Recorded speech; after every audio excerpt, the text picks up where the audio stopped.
বেশি অংশ মানুষ হজ্জের তামাত্তু করে না।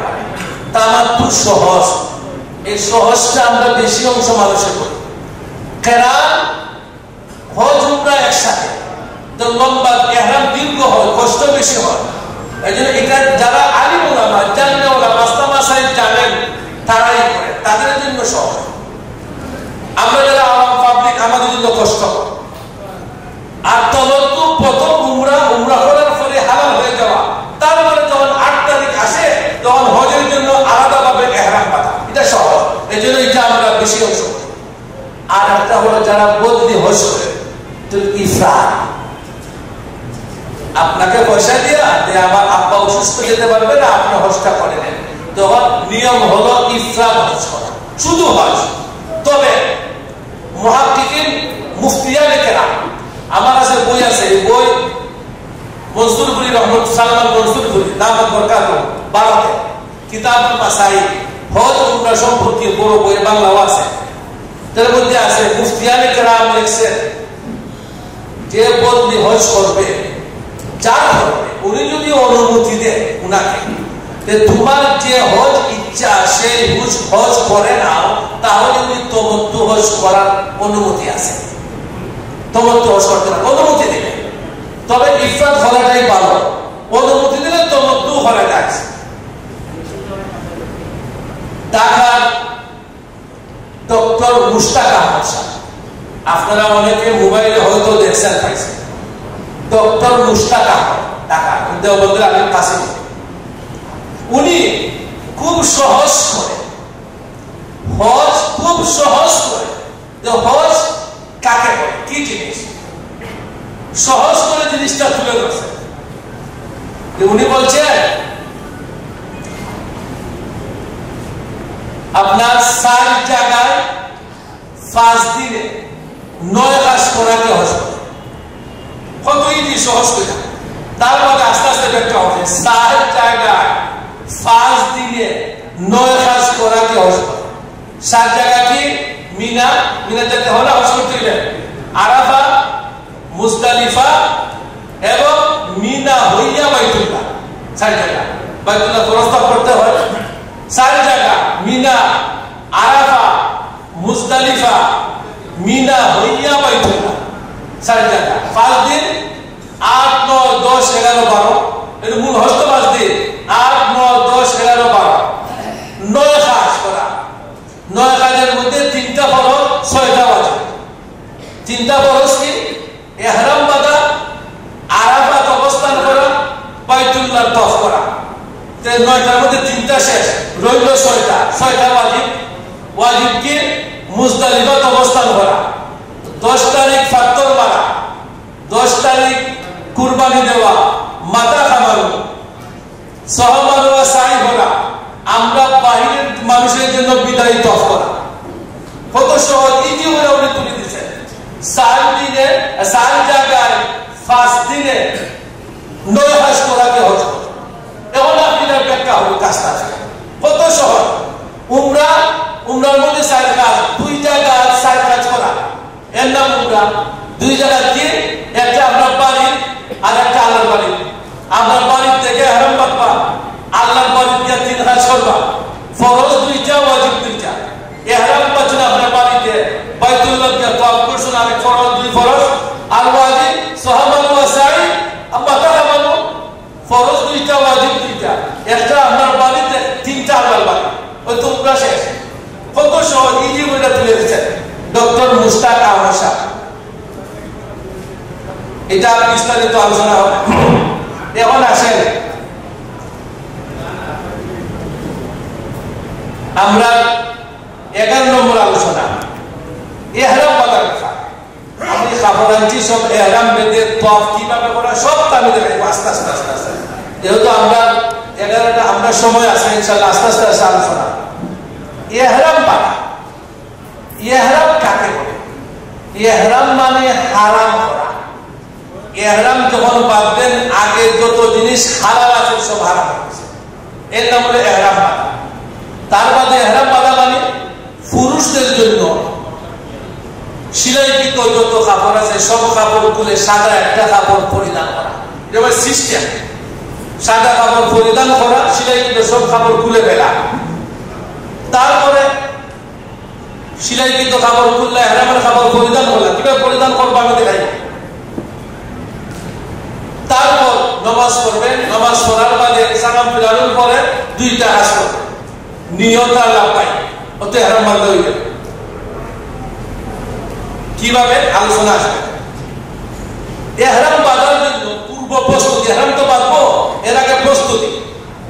হাত পায়ের নখ কেটে নেব পরিষ্কার, অবাঞ্ছিত চুল পরিষ্কার করব, সম্ভব হলে ভালো করে গোসল করবো, যদি সুযোগটা হলে উজু করে নেব। তারপর 2 সেট কাপড় নিব, 2 সেট, এক সেট তো পরিধান করবো আর সেট সাথে রাখবো। পুরুষের জন্য আমরা যে কাপড় সাদা হওয়া উত্তম। মহিলাদের জন্য কাপড়ের ব্যাপারে কোনো আলাদা মাস্টার নেই, যে কোনো রঙের, যে কোনো কালারের, যে কোনো পোশাক উনি যে কাপড় ইউজ করে সবসময় ও কাপড়টা পবিত্র হওয়া বাস, উনি ও কাপড় দিয়ে ইহরাম বাঁধবেন। শিকল ফিতা, স্পঞ্জ স্যান্ডেল আমাদের পুরুষের জন্য। যখন ইহরাম বাঁধবেন এরপরে আর সুজুতা পরিধান করতে পারবেন না, পায়ের উপর পাতা দেখে যায় এমন কোন জুতা পরিধান করতে পারবেন না। আপনি চিকন ফিতা, স্পঞ্জ স্যান্ডেল পরিধান করতে হবে। তো মহিলাদের জন্য যে কোনো জুতা, সুজুতা বা মৌজাও লাগাইবে পায়ের মধ্যে মহিলারা, মহিলাদের জন্য কোনো মাস্তা নাই। ঘর থেকে বের হওয়ার সময় বিসমিল্লাহ তাওয়াক্কালতু লা হাওলা ওয়ালা কুওয়াতা ইল্লা বিল্লাহ এই দোয়া বলে বের হবে। এখন আমরা ইহরাম বাঁধবো কোথায়? ইহরাম বাঁধবো কোথায়?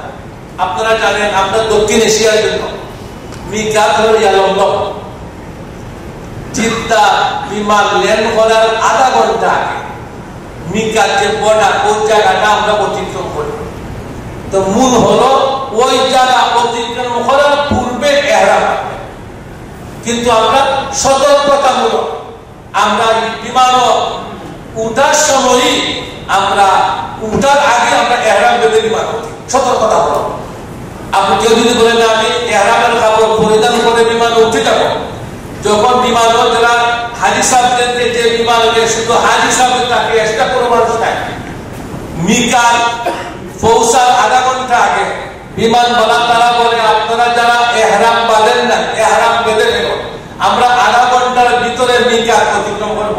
তখন হয়তো আপনি ঘুমো, আপনি ঘুমো থাকলে ইহরাম ছাড়া যদি মিকাত অতিক্রম করে আপনার দম আছে, জরিমানা আছে, 600 রিয়াল জরিমানা লাগবে। মানে একটা ছাগল কিনতে নিম্নে 600 রিয়াল লাগে, 600 রিয়াল কিনিয়া ছাগল কিনিয়া গরিবে পাঠিয়ে দিতে হয়, না দম জরিমানা। নামাজও ভুল হলে সহসিজদা লাগে, পয়সা লাগে না, কিন্তু হজও ভুল হলে পয়সা লাগে। এই জন্য আমরা সতর্কতামূলক বিমান উঠার আগে ইহরাম বেঁধে আমরা বিমান উঠি। মূল জায়গা হলো সেই জায়গা, এখানে ইহরাম বাঁধার স্থান। ইহরাম বাঁধার সময় আমরা এই কাজ করব। 1 নম্বর, সেলাইকৃত কাপড় খুলে ফেলবো, সম্ভব হলে গোসল হবে না ওযু করে নিব।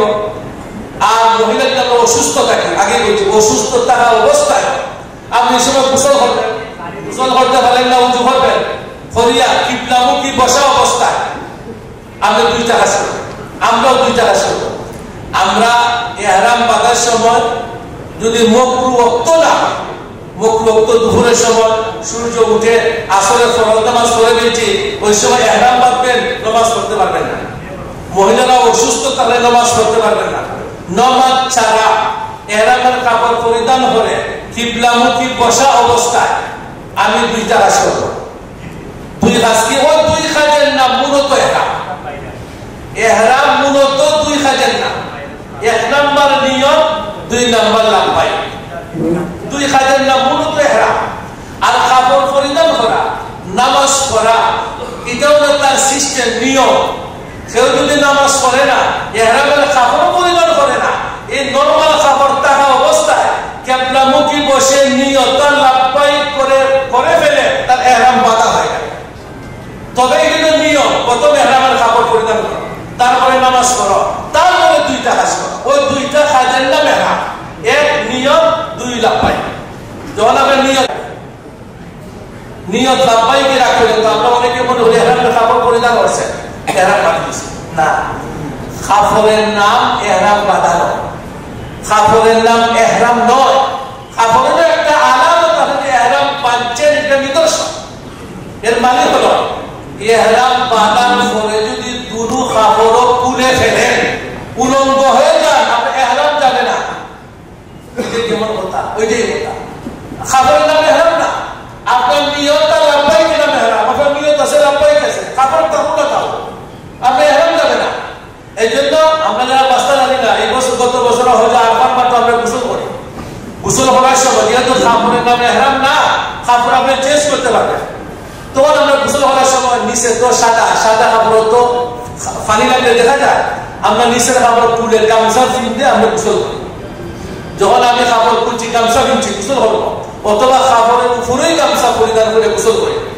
আরেক হাজি সাহেব বলে, হুজুর আপনার তো হজুর শেষ, কাপড় নাই হজ শেষ, মাস্টার পয়সা তো লাগে না, বস আমরা যেভাবে ইচ্ছি পাবে দেখবেন হজ গিয়া যে জীবন পুরান হাদিস পড়ছে না, কিচ্ছু জানে না, আপনাদের হতায় হতায় মাস্টার দিবে। এই জন্য এই সমস্ত মাস্টার শুনবেন না। লন্ডন থেকে আমরা সিলেটে একজন আসেন, হজ করবেন, উনি হজের ইহরাম মানছেন, বাথরুমে গিয়ে গোসল করছেন, দুটো কাপড় খুলে ফেলছে, খুলিয়া হয়তো তার রুমমেটের জন্য গপ করছে, আমি তো ইহরাম অবস্থায় কাপড় তুলে লেগেছি, এরা বলছে তোমার হজ শেষ, গুলো হজ শেষ। আচ্ছা উজুরে জিগাই, আমার দিকে যাবো না, কোন ধরছে কিচ্ছু গুণা হয়েছে না, হজ গেছে।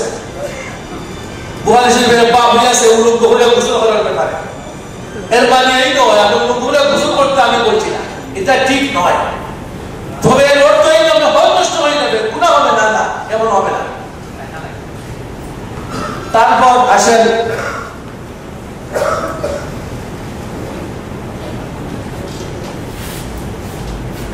আমরা পুরুষ যারা আছি, পুরুষগণ ইহরাম বাঁধার সময় আমাদের ইহরাম কোথায়? মাথা। মহিলাদের ইহরাম কোথায়? চেহারা। মহিলাদের চেহারা খোলা, পুরুষদের মাথা খোলা, সারা খোলা। এখন মহিলাদের চেহারা খোলা এর অর্থ এই নয় হজের সময় পর্দা করা লাগে না। চেহারা হইল মূল আকর্ষণ। পুরুষরা যখন আপনার চেহারা দেখবে হজের সময়, তো সে গুনাহ হয়তো মনে আসবে, গুনাহ করবে, আপনিও গুনাহটা করবেন। তাহলে চেহারার কাপড়ও লাগবে না, আবার পর্দাও করতে হবে। এটা কেমন ভাবে হয়? এই জন্য একটা কেফ আছে, কেফটা আমি পাইছি না, জানছি না, আমরা প্রতি শুক্রবার উমরা প্রশিক্ষণ দিই, ও বড় আমার কেফ আছে। তো মহিলাদের ইহরাম অবস্থায় আপনারা কেফ হাসান মার্কেট পাবেন, ওকে জামে মসজিদ কেন্দ্রীয় মসজিদের আন্ডারগ্রাউন্ড আফতাব পারফিউম ও দোকানে আপনারা কেফটা পাবেন। যাদের সাথে মহিলা আছে আপনার কেফটার ব্যবস্থা হবে। আর আগে আমি বলছি, হজ কবুল হওয়ার জন্য পুরাপুরি শরীয়ত সম্মতভাবে হজ করলে আপনি 100 আশা রাখতে পারেন আপনার হজ কবুল হয়েছে। তখন পর্দা লঙ্ঘন হবে, আবার হজ কবুল হবে, এটা তো কঠিন ব্যাপার। এই জন্য মা বোন যারা আছে এদের জন্য আপনারা পুরুষ যারা সাথে আছেন কেফের ব্যবস্থা হবে।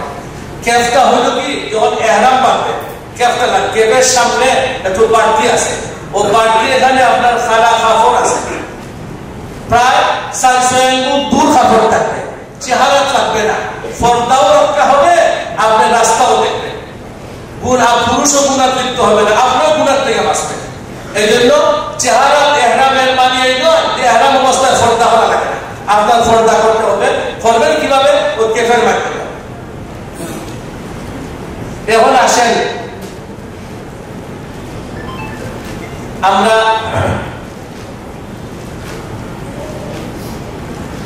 ইহরাম আমরা বাঁধবো, বাঁধার আগে এই সমস্ত করণীয় কাজগুলো আমরা করলাম। ইহরাম বাঁধার পরে ইহরাম কিভাবে বাঁধবো আমি দেখাইব, কিভাবে বাঁধতে হবে। বাঁধার পরে আপনার দোয়া কবুলের সময়, ইহরাম যখন বেঁধে ফেলবেন, যখন দোয়া কবুল হয়, তখন আপনি হাত তুলে দুরূদ শরীফ পড়ে আল্লাহর কাছে দোয়া করেন। এর মধ্যে একটা দোয়া কিতাব বলেছেন, আল্লাহুম্মা ইন্নী আসআলুকা রিযাকা ওয়াল জান্নাহ ওয়া নাউযু বিকা মিন গাযাবিকা ওয়ান নার ওয়া আউযু বিকা মিন গাযাবিকা ওয়ান নার। ওই দোয়াটা এসে যে দোয়াটা বেশি গ্রহণযোগ্য। ইহরাম বাঁধার পরে দুরূদ শরীফ পড়ে আল্লাহর কাছে হাত তুলে দোয়া করে, এই দোয়া কবুল। তো দোয়া বিভিন্ন দোয়া আছে, এর মধ্যে একটা দোয়া কিতাব বলেছেন, আল্লাহুম্মা ইন্নী আসআলুকা রিযাকা ওয়াল জান্নাহ ওয়া আউযু বিকা মিন গাযাবিকা ওয়ান নার। ওই দোয়া পড়ার কবুলিয়তের বেশি আশা রাখেন। মেহরবানি আসেন আমরা ইহরাম বাঁধবো নিয়ত আর তাকবিয়া ওই দুইটার মাধ্যমে ওই দুইটার নাম হলো ইহরাম তালবিয়া সম্পর্কে আলোচনা তালবিয়া কোথা থেকে আসে তালবিয়ার ফজিলত কি দেখেন তালবিয়া হজের বিশেষ জিকির খাস জিকির আস্থা হজের মধ্যে কোন ধরনের দল আছে যদি নাও জানে হজের সওয়াব কোনো কমি হবে না কিন্তু তালবিয়া যদি সহিশুদ্ধভাবে না জানে আপনার ইহরাম বাঁধার মধ্যে ত্রুটি হবে ইহরাম তো বাঁধবেন তালবিয়ার মাধ্যমে এবং ইহরাম বাঁধার পরে আপনার কাজ কি কিতাবে লেখছেন কুরআন তিলাওয়াতের চেয়েও বেশি সওয়াব তালবিয়া করা তখন আপনার তালবিয়া ভুল লাব্বাইক ভুল লাব্বাইক করতে জানেন না ফললেও ভুল হয় তাহলে এই ভুল লাব্বাইকের মাধ্যমে আপনি কিভাবে সওয়াব পাবেন এই জন্য তালবিয়া এক নম্বর সহিশুদ্ধ করতে হবে সহিশুদ্ধ করার জন্য যেহেতু আরবি তালবিয়া যেহেতু আরবি জানলে বলে একজনের কাছে গিয়ে তালবিয়া আপনার সহিশুদ্ধ করতে হবে আপনার নেশাব ইমাম সাহেব মুয়াজ্জিন সাহেব তার কাছে আপনি আশ্বস্ত তার কাছে যান তালবিয়া সহিশুদ্ধ করেন তালবিয়া দেখলে বোর্ডে লেখা আছে সাইদ ইবনে পালনপুরি লাল্লাহু মারকাদাহু তুহফাতুল কানিত লেখছেন যেখানে ব্যাখ্যা গ্রন্থ 7 জায়গা থেমে পড়া তালবিয়া মুস্তাহাব 7 জায়গা থেমে পড়া মুস্তাহাব এখানে ক্ষমা দেওয়া আছে আমি পড়ে শুনেন লাব্বাইক আল্লাহুম্মা লাব্বাইক লাব্বাইক লা শারীকা লাক লাব্বাইক ইন্নাল হামদা ওয়ান নি'মাতা লাক ওয়াল মুলক লা শারীকা লাক এইভাবে পড়া মুস্তাহাব আছে লাব্বাইক আল্লাহুম্মা লাব্বাইক লাব্বাইক লা শারীকা লাক লাব্বাইক ইন্নাল হামদা ওয়ান নি'মাতা লাক ওয়াল মুলক লা শারীকা লাক ক্ষমা দেওয়া আছে এখানে এইভাবে আপনি পড়বেন তালবিয়া পড়া মুস্তাহাব কবে আমরা পড়ার সময় 8-10 জায়গায় তালবিয়া পড়ি তো তালবিয়া পড়লে সওয়াবও কোনো কমি হবে না এটা আমাদের পড়ার সুবিধার্থে যেমন আমরা পড়ি লাব্বাইক আল্লাহুম্মা লাব্বাইক লাব্বাইক লা শারীকা লাক লাব্বাইক ইন্নাল হামদা ওয়ান নি'মাতা লাক ওয়াল মুলক লা শারীকা লাক কত কথা লাব্বাইক আল্লাহুম্মা লাব্বাইক লাব্বাইক লা শারীকা লাক লাব্বাইক ইন্নাল হামদা ওয়ান নি'মাতা লাক ওয়াল মুলক লা শারীকা লাক আপনার সহিশুদ্ধ হতে হবে মুস্তাহাব সাল জায়গায় তালবিয়া মানে পালা এখন যদি আপনি সাল তালবিয়া করতে পারেন আপনার আরো বেশি জায়গায় তালবিয়া সুবিধা না কিন্তু সহিশুদ্ধ করতে হবে তালবিয়া সম্পর্কে হযরত যায়েদ ইবনে খালিদ জুহানী রাদিয়াল্লাহু আনহু উনি বলেন আল্লাহ নবী সাল্লাল্লাহু আলাইহি ওয়াসাল্লাম বলেন আল্লাহ নবী বলেন আমার কাছে জিবরাইল সালাম আসে আয়া বলেন হে নবী আপনি আপনার সাহাবাদেরকে জুরে জুরে তালবিয়া করার জন্য বলেন জিবরাইল আমিন নবীর দরবারে এসে বলতেন আপনি আপনার সাহাবাদেরকে বলেন লাব্বাইক জুরে জুরে পড়া ইবনে মাজাহ যিনি মুস্তাদরাকে হাকিম আছে লাব্বাইক তারপর সাইয়্যিদনা ওমর ফারুক রাদিয়াল্লাহু আনহু উনি আল্লাহর নবীকে জিজ্ঞেস করেন হজের মধ্যে কোন আমল সবচেয়ে উত্তম সবচেয়ে ভালো সবচেয়ে পছন্দিদা হজের মধ্যে কোন আমল আল্লাহর নবী ফরমান আল আজ্জু ওয়াস সাজ্জু কত সংখ্যা কত সুন্দর ওমর রাদিয়াল্লাহু জিজ্ঞেস করেন আল্লাহর নবীকে হজের মধ্যে কোন আমল সবচেয়ে উত্তম আমল আল্লাহর নবী বলেন আল আজ্জু ওয়াস সাজ্জু আল আজ্জু মানে বেশি বেশি লাব্বাইক করা সাজ্জু মানে কুরবানি করা যে হজ কুরবানি হবে যে হজ বেশি বেশি লাব্বাইক হবে ওই হজ হলো সর্বোত্তম হয় আর হাদিস আছে ইবনে আব্বাস আল্লাহ জিজ্ঞেস আইয়ুল আমালি আফদল আল ঈমান বিল্লাহ কিলা সুম্মা মাযা قال الجهاد في سبيل الله قيل ثم ماذا قال الحج المبرور তিন নম্বর হজ মাবরুর সর্বোত্তম তারপর আল হাজ্জু ওয়াস সাজ্জু বাইনা এই হলো তালবিয়া সম্পর্কে হাজি এবং হজকালে উমরা হাজি যখন ইহরাম বেঁধে লাব্বাইক পড়ে হাদিসের মধ্যে আছে তখন তার ডাইনে বামে সামনে পিছনে যত পাথর গাছপালা যা কিছু